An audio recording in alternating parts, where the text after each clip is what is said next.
Welcome to another episode of E-Commerce Insiders, the journey to success, where we dive deep into the stories from brand owners to help bring you the information needed to scale your brand. In today's episode, we have the co-founder of BusterBox.com, Gary Redmond. We discuss Gary's adventure in the industry, which is a rich tale of innovation, strategic thinking, and perseverance. Throughout our conversation, we explore the nuts and bolts of adopting a subscription-based e-commerce model, from the critical financial aspects and performance metrics that have guided BusterBox's journey to the unique challenges they faced along the way.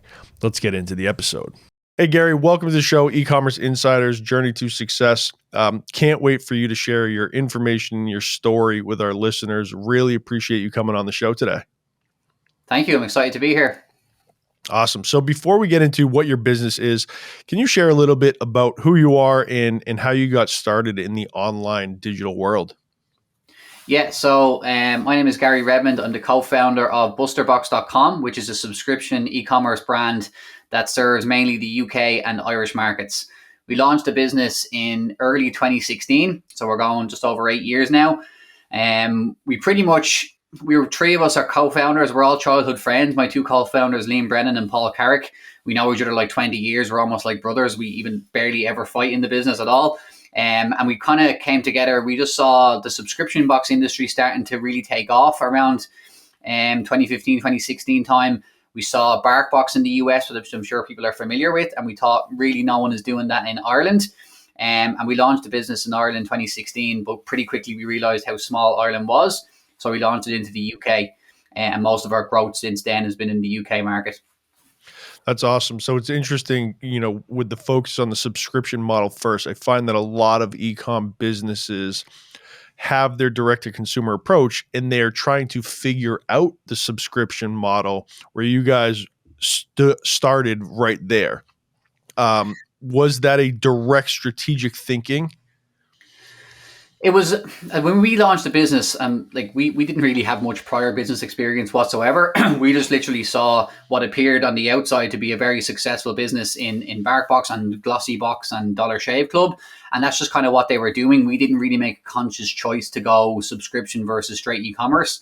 But obviously, having been in the industry for a long time now, it is interesting because it's kind of hard to do both successfully. And what we find is that you can kind of do one or the other successfully. And I could talk to you about later on, maybe about how our model works, and we have the subscription kind of first. But yeah. That's amazing. There's so many advantages to the subscription model. And I'm sure more disadvantages as well that I'd love to get into. So as you guys were coming up with this idea, how did you choose BusterBox? Like, how did the pet dog category come into play? So I was actually living in Canada at the time. I moved over to Toronto. I live in Dublin now and have grown up here, but I was living over there. And my two childhood friends, as I said, they just saw the subscription box, and they were kind of like back and forth between doing a gym box or a dog box. But they both had dogs. I didn't have a dog at the time, and they just saw BusterBox, as I said, and they said what kind of suits us better is to go with dogs. And that's kind of how it just came about. It was pretty simple, just kind of modeling what works. That's amazing. I think you guys probably picked the correct one, knowing I myself have a dog, have had dogs my whole life. I'm way more inclined to purchase something for my dog than myself. Mm-hmm. Definitely. So as you guys were planning this all out, and two other co-founders with friends, interestingly enough, I just spoke with another brand owner last week who's a family business. How are you able to separate somewhat of that business side of the relationship to that friendship side? And do you guys all have your own verticals that you focus on? Yeah. So firstly, like we are still really good friends, which is great. Like we can go down to the local pub here in Ireland, like we did last Thursday. And we do talk about business when it's just the three of us. But like when we have other people with us, particularly if it's like one other person, we try not to bore them. But in the business, we have our own distinct roles. I kind of focus more on the investor sort of finance kind of stuff. Liam does more of the pay-per-click ads and the marketing and things like that. And Paul focuses on the product and the sourcing and logistics. So we kind of all have our own separate little places. I do help out with email marketing as well. But yeah, so we can all come together on calls and make decisions together. We're almost the same person. We grew up together. We know exactly what we want, and everybody's as committed as the other. So it's not really too hard to make decisions. But yeah, kind of trying not to step on each other's toes either. That's awesome. So having those three verticals and knowing like the financial side of e-commerce, a lot of people in the beginning miss that side of it, understanding variable costs, your margins, product delivery costs.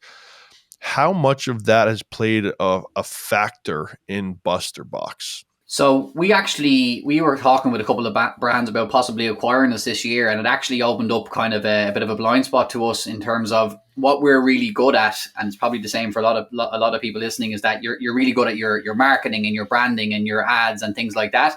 But to be honest, sometimes you're the boring side of the business, as I call it, can kind of get left behind. So management accounts, going over everything, costs, and all that sort of stuff. Like we would have really clear visibility on our like metrics, but our actual bank account and accounts and stuff like that were something that we're lagging behind. But we really learned a big lesson last year, because when you are going to sell the company or taking an investment, that's kind of pretty much the only thing that people care about. So yeah, it took a long time going back and forth with our accountant and kind of setting in place processes to kind of manage invoices and all that. But yeah, it's certainly been a challenge, but I think we're in a better place this year.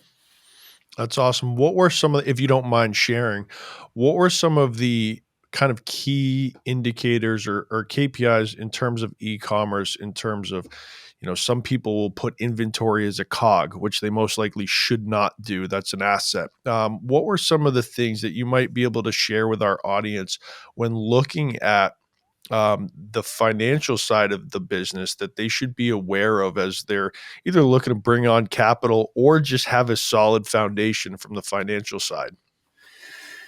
Yeah, I guess just tracking things as well as you can, and making sure that you understand where your costs are driven from. Obviously, marketing is a variable cost, but particularly for a subscription box business, it doesn't go away. You can't turn off your ads, because if you have your customers are churning your ads, your marketing cost kind of almost becomes a almost fixed cost, not fixed cost, but it's not that variable. Pretty much, it can only go up, Correct.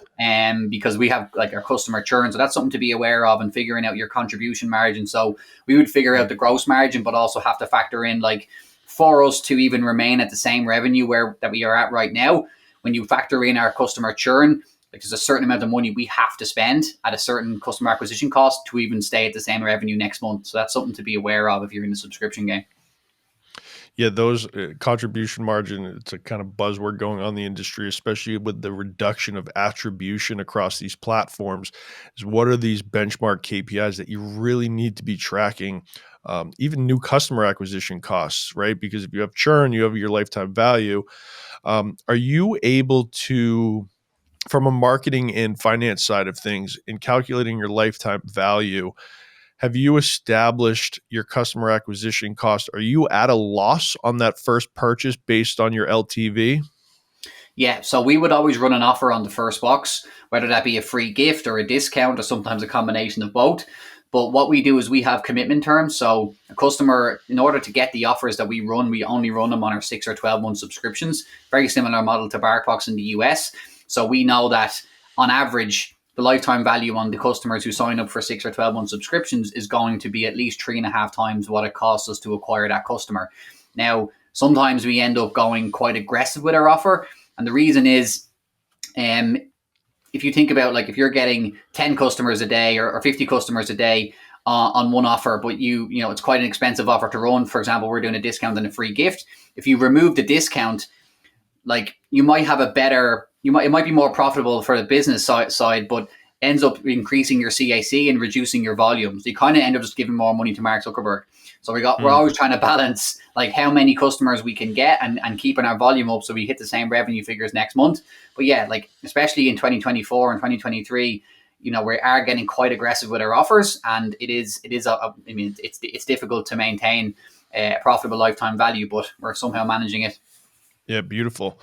And you mentioned you have another partner that handles email. I'm sure for subscription, a subscription based model that becomes pivotal. Is that accurate?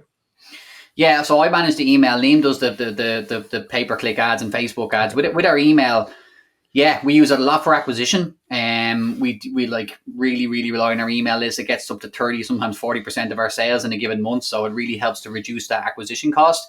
But the interesting thing is that, different to maybe a straight e-commerce business, we kind of only have one product that we have, like one front end product. So we have to try and say the same thing in a million different ways. That's why the offers become key, and being able to send different emails, different angles, different offers, and not kind of saying the same thing over and over. And then when the customers have been acquired, we do a lot in terms of gathering feedback. Especially if they've churned or when they've just signed up, we ask them kind of a lot of information so we can learn about who they are and why they signed up. And another thing we do with email is we do a lot of reactivation. So like people, especially in 2023, we realize like customers are harder to come by. People are more tight with their money. So like we've got 50,000 past lapsed customers who signed up at one point. So what we did was we went through and we basically sorted out who'd actually paid more than 6 times, which means we classify them as a good customer, not someone who just signed up for one box. And we really started to do reactivation campaigns through emails and through even postcards to their door. So that was actually a pretty interesting thing to find out, that we did actually bring a lot of people back. Yeah, that's super important. I mean, kudos to you guys for thinking that way, because you already paid for that customer. Mm-hmm. So how can you increase the value of a certain customer without having to spend more money? Mm-hmm. So kudos to you guys. Now, for our listeners, why don't you tell them a little bit about the history of BusterBox? Really, I know 8 years now in business. You guys are at fantastic revenue numbers. Give us the rundown of what the history looks like before we keep nerding out over numbers and confusing everybody. Yeah, I mean, I guess the important thing to know for people who may be in the beginning stages is we had absolutely no idea what we were doing in the beginning, and did not really figure it out for many years.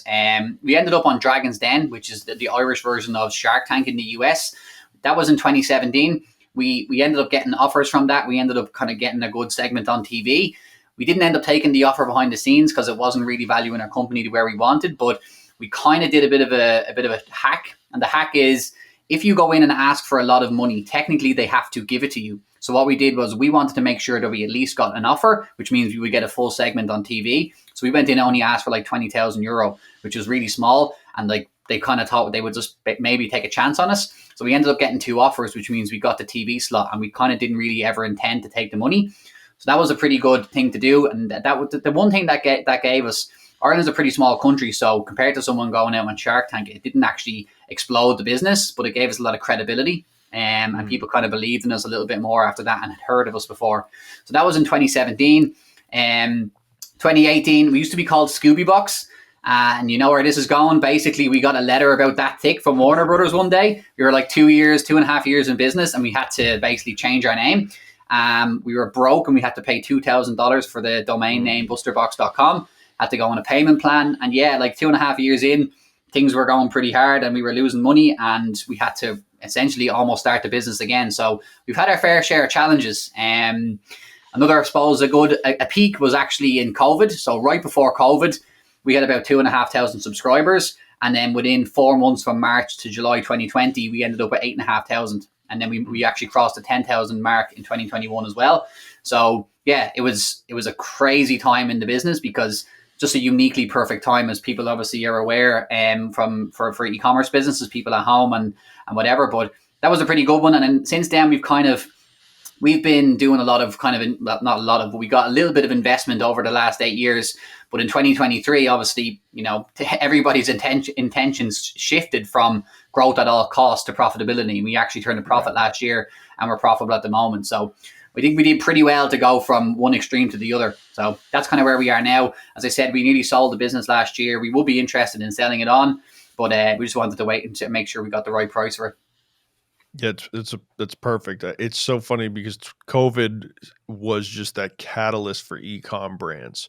But to your point, free money is hard to turn away. And now, as everything has tightened up across the world, everybody is focused on, kind of like you said, those contribution margins, the new customer acquisition costs, those things. Because when you do not have a cash flow all the time of new money coming in from investment or capital, it makes you really identify what are those key metrics we do need to be focused on. Mm-hmm. So, from a fulfillment manufacturing side, can you walk us through how you guys are putting together these boxes? Yeah. What that looks like? Do you have the inventory on hand at all times? Walk us through what that whole process looks like. Yeah, so we have a warehouse in Northern Ireland, and the way that works is that's part of the UK, which means if you obviously we had Brexit in Europe over here, so I'm sure people are familiar if they're in the UK market. So the good thing about having it in Northern Ireland is there's no duty when you're no import duties when you're sending it to the UK or to the Republic of Ireland. So it's kind of a Mm, unique place for us to have our warehouse. So that's really good. So we have it there, and we come up with team ideas. We have like a Viking team. We had Back to the Future, dinosaurs. We kind of always try and keep it interesting. Again, very similar to BarkBox. They're the leaders in the industry. We go to factories in China and we give them our designs, our spec, and then basically they produce the toys for us. They're shipped into Northern Ireland, and then in the warehouse in Northern Ireland, we have a fulfillment company and like an outsourced fulfillment, and they pack the boxes first and ship them down to the Republic and over to the UK. So for a long time, we had to be involved in the fulfillment, but thankfully, for the last couple of years, it's been outsourced, and it's been a very big weight off our shoulders. Yeah. awesome. Now, are you guys able to? So you're doing new boxes all the time. So is it a constant evolution of the planning side of the business? Yeah, I mean it's just making sure that the customers we keep it fresh for the customers, and we won't send you a box that you've generally received before, really ever. So yeah, we just need to obviously keep our forecasting in check. We kind of tend to be a bit pessimistic with our forecasting, because one of the big problems, particularly when you're ordering from China, is being stuck with a lot of stock. So we do have local suppliers that we can use for smaller runs and smaller kind of orders of toys and treats. So yeah, we kind of try and keep it as close as possible to where we are and at the subscriber level right now. That's amazing. So on average, how many subscribers are you shipping out to every month? Just under 10,000. Wow. So you guys, how many products are within each box? So the standard box has 5 items, which is 2 toys and 3 treats. We do have an upsell on our website where you can add an extra toy, which is 3 toys and 3 treats. And we also do a lot of sort of add to box and add-ons where customers can leverage the monthly delivery. We can send them emails marketing like a particular product, or maybe even a more expensive thing like a dog bed. We won't charge them any extra for shipping. So we try and say, we'll make it more convenient for you. So there's not really much ways we can compete with Amazon if they're going to Right. give things with free shipping and probably a better price than we can. But the one thing we can do is make it more convenient. If you've already got a delivery coming, you can add and you can add new things into it and get things that your dog liked before. Genius. It's amazing. So it's wild to think about you're shipping 50,000 single products per month Hmm. across to 10,000 customers. So when you guys were doing the fulfillment, if somebody's not working with a 3PL or fulfillment facility, what was it like trying to organize the shipping of to even 2,000 customers, knowing that there's a minimum of 5 products per box every month? Yeah, it goes deeper than that. So it's a bit of a nightmare, to be honest. But basically, we would have a standard box, and the standard box is if you come onto the website and you're happy enough with the first box, and that's fine. You continue on that one. But what will happen is a lot of customers will email in or get in contact with us and say, "Oh, my dog didn't like that treat. He's allergic to this, Hmm. or he doesn't like these kind of toys." And then what we have is like the extra items. So we would always try and give customers what they want, because otherwise they're just going to Hmm. churn and it's just going to hurt the Right. business. So then what you have is you have the standard boxes, and that takes a lot of time to pack 5 items, pack them up, label them. But then we actually have almost personalized boxes, not totally, but some, like, there's a certain level of, okay, these people want strong toys and they're a bit easy to do in kind of one run. But then you come down to, like, literally there's individual customers who need to get individual things, and that adds like an extra like 20% onto the fulfillment, even though it's only for maybe 1,000 customers. So it's it's difficult enough, and we have experience because we used to do it ourselves. But I mean, it's all about keeping the customers happy, because if like the churn rate goes out of control, then you're not kind of spending money for nothing. Yeah, that's amazing. Super interesting. So, from a kind of a nerding out a little bit from a developer standpoint, what platform are you currently using for BusterBox? So we have the front end of the website on WordPress, but we use a subscription platform called Subly. And it's Okay. really, really good. It's got a lot of features, powerful features for subscriptions and automations. And we ended up actually getting quite friendly with the owner of Subly. He's from Scotland and we're from Ireland. So we ended up kind of doing a bit of a, not a joint venture, but we helped to develop the platform and we paid for some of the features that other people now use in Subly because we needed them in our business at the time. So Hmm. we've kind of been like yin and yang like that. So it's been really good. That's awesome. So from the customization standpoint, is the customer from the front end once they order, are they able to add those variables automatically based on the needs of their pet, essentially?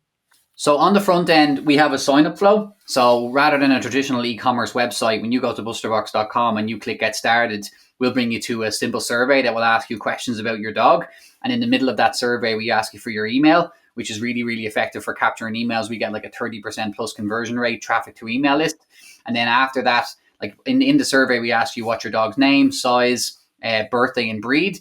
And we use some of the information to basically deliver you a personalized box depending on your dog size and breed. And then if they continue, they complete the order. The way it works, as I said, it's more if they're unhappy with the delivery or they have any issues particular to their own dog, they contact us and then we'll personalize further from there. Wow, that's amazing. So it's all about customer satisfaction. How are you guys taking all this information? One of the things we find a lot is that we all are able to access so much data now across the platforms and Meta and Clavio and whichever email provider you're using. How are you guys finding, or what are you doing to aggregate all that data? How are you using it effectively, and what's that process look like? Yeah, so our subscription data, we use a tool called ChartMogul, which is a really good tool. It's actually built for SaaS products, but it's quite good for the subscription as well. So we can see our churn, our lifetime value. We can see our cohorts on the different offers that we run. So that's good for our subscription metrics. We have like we do a lot of surveys as well. Actually, a pretty interesting thing I did was I downloaded like something like 8,000 survey responses from SurveyMonkey recently, and I used ChatGPT's data analyst tool and I kind of like uploaded the survey responses and like tell me the main reasons why people are churning or the main reasons why people are signing up. It actually spat out a pretty good report. So that's a good tip if you're kind of got a lot of survey responses. And yeah, other than that, we have our orders and stuff which we have through our order management system. But yeah, pretty good one to use the ChatGPT data analyst tool. That's an amazing hack. That is the pro hack right there. Mm. It's interesting. I mean, a tool that was just released. When did it come out? January of last year, 2023. That I think if you're in e-commerce, really any tech industry, it's become part of the daily workflow. I can't remember anything that has came out in the last 15 years that had such an immediate impact on how we all work Mm. almost. Yeah, very quick adoption. Yeah. That's amazing. So then let me ask you a question. You mentioned that in order to get some of the customers back that churned, you guys tried direct mail. I would love to talk a little bit about how that came into fruition, and then we can get further into the results if you don't mind. Yeah, I mean, it's just being very very simple with everything. Like go and look at all these past customers who had churned. Um, Again, we sorted them by people who we felt were a good customer, like someone who is gonna come in and. I mean, look, some people are not happy with the first box, and that's totally fine. But when you run offers on your subscriptions, you are going to attract people who only want to get the offer and have no intention of continuing. So we kind of avoided people who didn't stay for at least 6 months because, as I said, like our offers are only run on the 6 or 12 month subscription. So if you didn't even complete a 6 month subscription, it's not that we don't like you, or maybe you just didn't like us, but like we don't want to give you another gift or another reactivation offer for you to do the same thing again. So Right. essentially, once we sorted out who those customers were, we just got in contact with a company. I can't remember the name of the company, and we just designed a leaflet. And one other important thing we did was we actually gave a cheaper price on the box per box for them to return, and we also gave a really good offer. We actually gave them a free box to return, and we gave them a cheaper price ongoing. So it was a really, really good deal. And like you said before, it's always cheaper to reactivate a past customer, particularly someone who you know had stayed for at least 6 months, than it is to go out to Facebook and find someone new who might only stay for 1 month as well. So we were a bit more generous with our reactivation offer. And what was the tracking implementation that you used to ensure that, hey, like this piece of mail activated a new customer? So we had a separate landing page and we had separate subscription products, which were named Reactivate. So when customers signed up, we could see the effectiveness of the reactivation campaign. That's amazing. And what were those results? I wouldn't have them to hand, but it was effective, and we got several hundred customers to sign back up, and particularly in 2023, that was actually quite a good result. I think we might have got over 500, which from 50,000, like maybe that's what not sure in the exact conversion rate there. It's probably a small enough conversion rate, but it did make a big difference. And customers, we found that when they came back, particularly because we were giving them a better price, they actually stayed longer. So a lot of them people are actually still subscribed. So again, like, you know, we couldn't really afford to drop our prices on the front end, but for a reactivation offer, you're better off to be getting like £20 off someone, you know, reactivating £0 to £20 than just having zero, you know. So Right. that was an interesting thing, is that when they actually came back, they were much more likely to stay. It's fantastic. That's amazing little case that you guys put together there. How did the direct mail, was that just simply, hey, we know their address, we know their names, this is the easiest and most potentially effective use case for this platform? Yeah, I mean, we have their SMS number. We did a few SMS blasts. Email is email. It's great. It's scalable, but it's, you know, it's not necessarily opened by everybody who reads it. Whereas direct mail, it's much more likely to actually be received and obviously opened by the customer. So we did personalize the leaflet as well. It had their dog's name on it, which was information we captured from our sign up flow. So yeah, it was quite effective. The only thing about it was, after we done it maybe 3 or 4 times, it kind of became less and less effective, as with everything, because we would have kind of burned through the people who were actually going to sign up and re-sign up. So That's awesome. It's interesting when you hear about online businesses shifting to an offline model. I spoke with actually another pet food company a few weeks back who has 50% of their business coming through retail, and not major retail, independent retailers of dog food. I mean, and he was saying, you know, it, in terms of bootstrapping businesses, it costs nothing to go knock on doors, mm-hmm. and way less than acquiring new customers on Facebook or Instagram. Mm-hmm. How have you guys seen over the evolution of the last few years, especially on the digital side? How have you seen a shift in customer acquisition costs?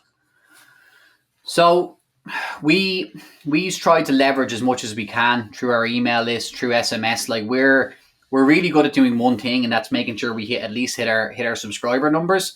That sometimes can end up in a bit of a desperation towards the end of the month. That might be doing something like a more aggressive offer. But when you add it all up, the fact that we used to be able to give like just a free gift, and then you would get a customer acquisition cost of around 25 to €30, lifetime value of a couple of hundred. So we were making some good money on it. But now it's kind of like we have to give a discount and a free gift.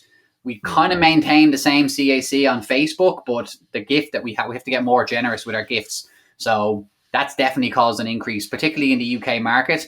Like, it's not even so bad in Ireland. I'm not sure about the US. I'm sure it's up and down, but the UK market is quite challenging at the moment because of, you know, they've left the EU. They had the Ukraine war. They have their own issues with inflation and interest rates. So yeah, we live in Ireland, but we serve the UK, so sometimes we can forget that. But certainly, it's been more difficult to acquire customers. I'm sure everyone listening will be familiar. Yeah, it definitely has been. I think the challenge has been acquisition costs, and then just optimizing for these platforms. And Mm-hmm. unfortunately, it seems like you have to be launching more creative, launching new tests, launching more than we used to. Are you guys finding that as well in Ireland and the UK? Yeah, we have to. We refresh the creatives really regularly as well. And yeah, like, it's just been more work for the same or less results, which is just the way it is at the moment. Yeah, I couldn't have said it better myself. That is exactly as it seems to be, doing more for the same. Hmm. Now, so from the creative standpoint and the branding, busterbox.com, you guys have done a fantastic job. So it screams, we know what we're doing and this is what we do extremely well. I know you're on more of the finance and investment side of the business. Can you talk a little bit about how the three of you were able to create this vision and how were you able to essentially bring it to life? Yeah, I mean, look, we have to give a shout out to BarkBox. They're a very similar business to what we are, much more resources. So we don't expect to be competing with them or doing better than them. But like, I mean, a tip for people is to, we don't overtly copy what they do, but we certainly model their own success for our own marketing, right? So we have all our own images, our own photo shoots, our own logos, our own designs, and everything. But we are taking inspiration from other businesses that are doing something similar to us, not just Sparkbox, but other subscription box businesses.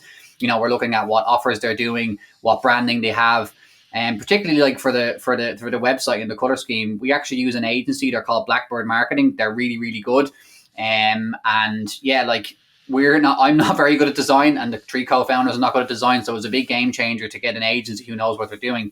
But yeah, like over the last year or two, 3 years maybe since we started working with Blackbird, the kind of visual aspect of the brand has really taken an upgrade. And that's really, like, again, the best tip I can give is, if your business looks really good, looks more professional, it just kind of screams that you're doing a better job, even if it's not as big. Sometimes people think we're a lot bigger than we are, and maybe if we're in the US we would be, but we just look really really professional. So if you have the money to invest in a good agency or a good branding or a design person, it's worth it, really. Yeah, unfortunately, we live in a world where perception is everything, good or bad, indifferent. For you guys, it's definitely working because it has that look and feel that the trust is just built kind of right off the bat. Mm-hmm. Now, being kind of naive to the European market and the UK, knowing about the GDPR and all of those, and with your investment into email and SMS, as these privacy constraints have been put on the online marketplace, what have been some of the things that you guys have had to implement or pivot based on various new rules set in place?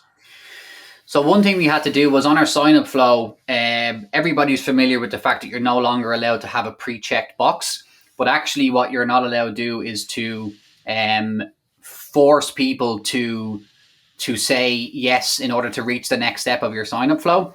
So essentially, we were kind of forcing them to opt in, and we actually had to change that. Someone reached out to us from a government agency, and now what we do is, if they try to continue on our email capture step, we'll say, hey, you're like, instead of saying no, you can't continue unless you click this checkbox, we have another pop up that comes up and says, hey, you're going to miss out on all our unbelievable deals. Are you sure you don't want to sign up? And then we have yes, no, and if they say yes or no there, they can continue. So that was something that, yeah, it was something that we definitely had to implement in order to comply, but we tried to still make it as convert. We're all marketers, right? We still wanted people to convert, so we tried to make it where this message was only pop up if they didn't fill out the checkbox and tried to continue. So we kind of had like one more, like, are you sure you don't want us to send you emails? Mm-hmm. So that was one thing that we did. SMS, you just have to be careful with it. That's kind of the most likely place you're going to have someone complain.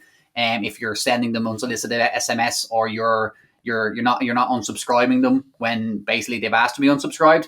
So we would use SMS quite sparingly. It wouldn't be something that we would be doing regular blasts with. So they're the two big ones. Just making sure that when you're at the point of capture of the information, that you obviously make them agree to your privacy policy, and then when you have that information, don't abuse it. Yeah, great advice. What was that phone call like, getting it from the government agency? It was just an email, but it was, Okay.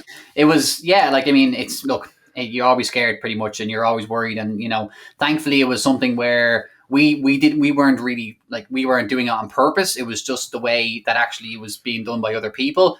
But Yeah. yeah, we obviously, once we knew it was something that we couldn't do, we just complied, because we were essentially forcing someone to opt in order to complete the checkout process, which is not allowed. So Yeah. we stopped doing it, Okay. obviously. Interesting.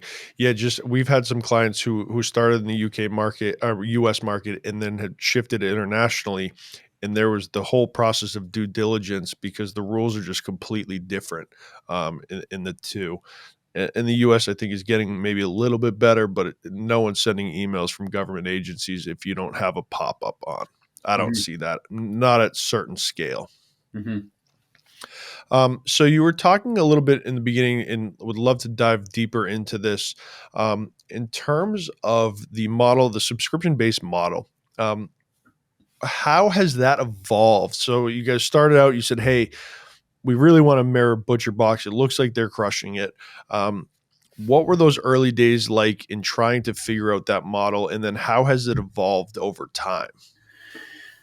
Well, look, similar with most e-commerce companies and maybe companies in general in the beginning, the difficult part is getting customers. And Hmm. you really highly underestimate how difficult it is to convince someone to sign up for a subscription. Because in general, if you're walking down the street and I ask you, do you want another subscription coming out of your account? The answer is always no. So Yep. we have to be very clear in what we offer to our customers in terms of the benefits and why they should sign up, but also the offer that we essentially give to them. Like if you go back to Sports Illustrated in the 80s, like the football phone and stuff, like it's all just about the offer.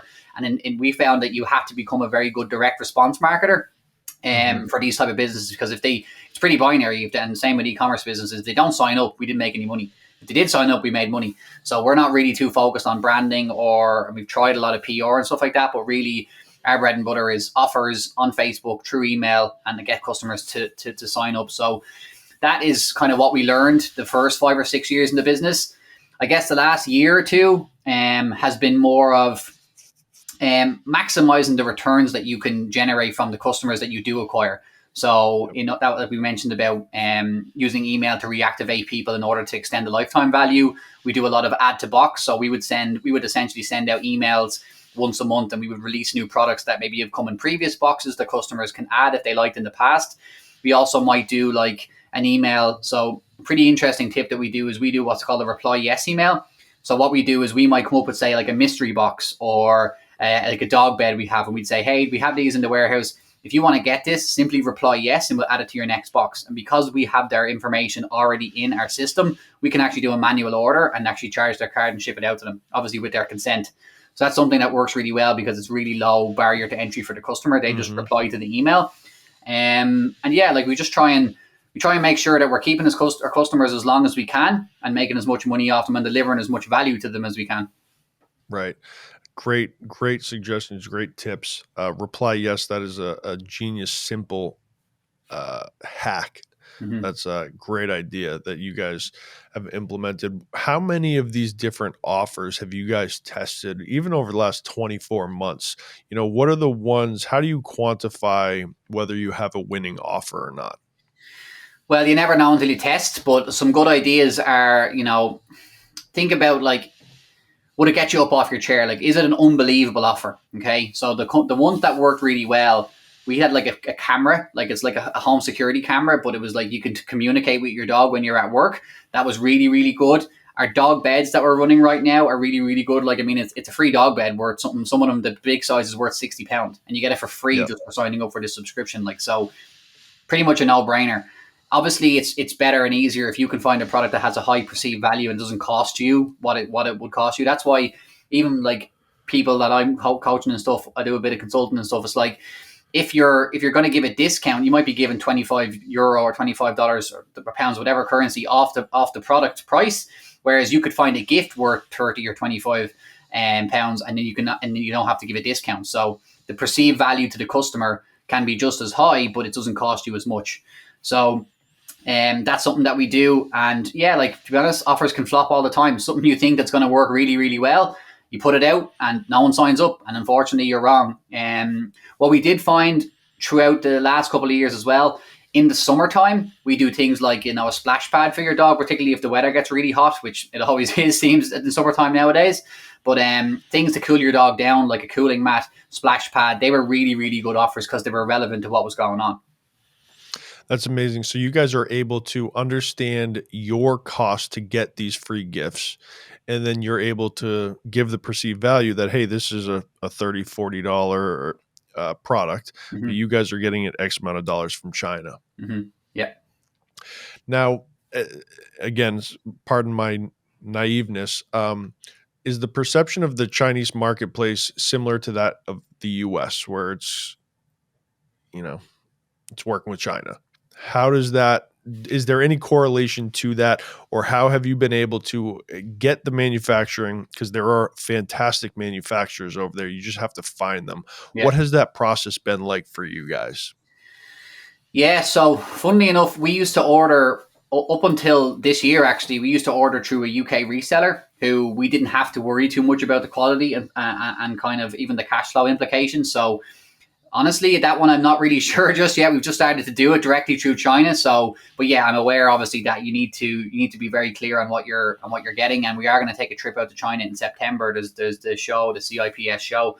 I've been to China myself before, but not on a business trip. So, Mm-hmm. yeah, I'm not sure about that one just yet. Fair enough. Well, I wish you guys the best of luck.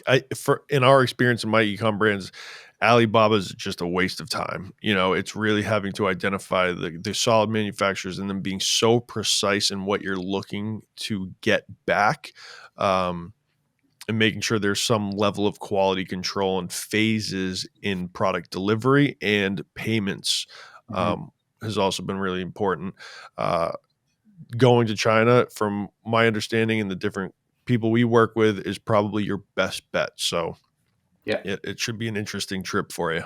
Yeah, I mean, my co-founder Paul, he did a lot of research into the best factories. We ordered samples, and again, like, kind of just got the impression that the factory we ended up choosing was the best, and they seem to be, sometimes you just know that they're the best. So that's kind of the best one we could find from Alibaba and online. But yeah, the plan is to go to China and actually get someone direct out there. Yeah.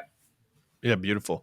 One of the things you can do, and just for our listeners, is there are ways of figuring out who the manufacturers for different brands are. If you look at different legal documents that you can find online, and then you can piggyback their manufacturers and identify exactly where they're getting them made. And then at least then it helps to build that trust up that at least you're getting good products because these people sell them. Mm-hmm. So for BusterBox, knowing 8 years now, you've talked about the acquisition a few times. When you guys started this business, was it to sell, or was it more of, hey, we want to support our families, we want to do something we enjoy together based on being three good friends? What did that look like? Um, yeah, I guess you probably thought you were going to be a lot more successful, a lot faster than we were. Probably the same for everybody, but yeah, I think in the end it was always a business to sell. But yeah, if you can do the other thing in the meantime and get paid from it and have a pretty decent life now that things are a bit more, up and running and outsourced, then yeah. So, but yeah, it's kind of been something that we always wanted to sell. That's awesome. It's interesting. Some people, I spoke with someone last week who was like, I don't want to sell this. I want to build something for my family. He's doing $8 million plus a year. We have clients even that are like, hey, we want to sell in 2 years. So it's just an interesting, Mhm. and I think everybody's goals always change. I mean, for us as well, like, we know that the subscription box industry hasn't been around for 100 years. So it might not be around in 100 years. So, that's kind of also in the back of our mind, is that, yeah, like, if we could get out with a good price for the business, kind of, we're in our early 30s now and kind of coming to the time where, maybe a change wouldn't be too bad. Maybe you can start something else with the funds from that. I would look at something probably in software or something with a slightly higher ceiling. So yeah, that's just kind of where we are. That's awesome. So, as we're wrapping up the show, what would be kind of your biggest advice or tip that you would give to brands looking to kind of scale? Get to closer to your revenue mark, coming from that sub $1 million annual revenue. Honestly, I can only give what works for us, and that's to come up with a really, really good offer. Make sure you're leveraging email as much as possible. And when you discover the offer, you'll usually know, because you'll probably be getting more customers in a week than you used to get in a month. And then just go hard, go as hard as you That's can. awesome. Because things, you can lose momentum very quickly, and things can be working really, really well. And the one thing we did do well in the last few years was, as I mentioned, during COVID, we just put the foot down. We just said, this ain't Yeah, going to be like this forever. And for 3 or 4 months, as I said, we just spent as much as we could spend on Facebook and grew the business to the size that it was, and kind of really maintained in and around that level. Now it's grown a bit more, but yeah, come up with an offer that works. Email is going to be very important to make sure that you're maximizing the return on your ad spend. And yeah, just if you can get it working, just go. Yeah, amazing advice. I think everybody also has to always keep in mind is the budget conversation. Once you find those winners, you have to spend more. It's not like Facebook will continue to optimize and reduce your customer acquisition costs. It doesn't work like that. Just make sure to scale the ads when you find those winners. Mm-hmm. So, Gary, what is the plan for BusterBox over the next 12 to 24 months? What are you and your team looking to achieve before we wrap the show up? First things first, we started to make our orders directly to China, which means we're cutting out middlemen. So it's maximizing our profitability, and really focus on profitability right now while things are the way they are. I think, as I said before, we're probably not giving ourselves enough credit to go from losing money for a lot of the time because we were taking an investment to last year turning a profit just by simply kind of pulling back and clearing out some costs. So really we're focusing on profitability right now because we don't know when the next investment round is going to come. And even if it does come, like the more profitable you can show that you are, the better valuation you're going to get, whether that's an acquisition or a sale. So that's pretty much our focus right now. We're not going to be going crazy into growth of the top line revenue. It's more just maximizing that bottom line. And then, yeah, just kind of continuing to do that for the toys, as I said, and the products we're ordering from China has just kind of started. We haven't even received the first order yet, but it is a significantly better margin for us. Then when you have that margin also, it kind of opens up different possibilities because you have more free cash flow. Because the one thing that we're good at is generating cash flow because we have customers on subscriptions. We're strong with our offers. We're strong with our marketing. So we kind of always have the money coming in. Our problem is number one, churn, and number two, actually margin. So if we can play around with our pricing and keep our churn in line, then we could look to scale towards the end of this year, maybe next, scale up a bit more. Amazing. Well, I wish you guys all the best in that. Thank you very much for coming on. I think the knowledge, the information you've discussed today is so valuable. I really appreciate your time with all of this. Thank you. Had a really good time. Great to chat to you. So if there's anyone listening in the UK and in Ireland, where can we find you? Where can people follow along to keep watching the journey of BusterBox? Yeah, well, BusterBox.com is the website. I'm at GaryRedmond.com. I have a Facebook group called Subscription Box Success if people are looking to get into that industry. And yeah, my email is Gary@GaryRedmond.com as well. Awesome. So if anybody's in the subscription box business looking for some advice, reach out to Gary. Obviously, you know what you're doing. So we will leave links to all of those in the description and in the show notes. Gary, again, thank you very much for coming on today. Thank you. Pleasure.